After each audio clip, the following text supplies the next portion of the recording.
અમદાવાદ શહેરમાં કુલ 36 જેટલા શાળાઓમાં 6 તારીખે એક ધમકીભર્યો mail.ru ડોમેનમાંથી મોકલવામાં આવ્યા હતા.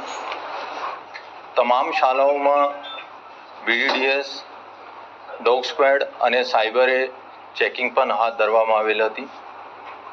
CP સાહેબે આ ચેકિંગ પછી કોઈ પણ શંકાસ્પદ વસ્તુ મળી નથી, તો CP સાહેબ અને DGP સાહેબ પણ આ ઈમેલ એક અફવા તરીકે તમામ જો નાગરિક છે એનો અહેવાન કરવામાં આવ્યો હતો કે આ એક અફવા છે, એનાથી કોઈ ગભરાવાની જરૂરત નથી.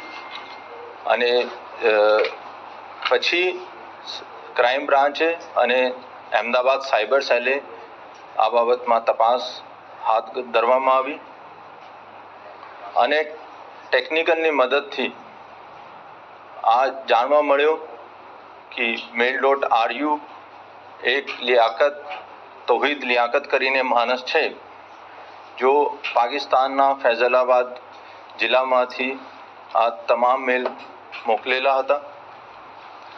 એના બીજા પણ ઘણા બધા અલગ અલગ સોશિયલ પ્લેટફોર્મ પર નામ છે.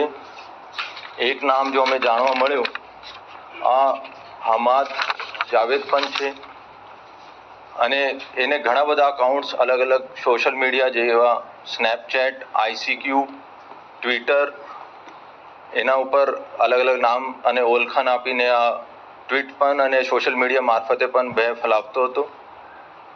અને એક બીજી એજન્સીની તપાસમાં પણ આ આરોપીનું નામ ખુલેલા હતા અને આ અત્યારે વધારે તપાસ central agency, state IB, ATS, RAW અને બીજી એજન્સીસ મારફતે પણ આગળ થઈ રહી છે. ધન્યવાદ.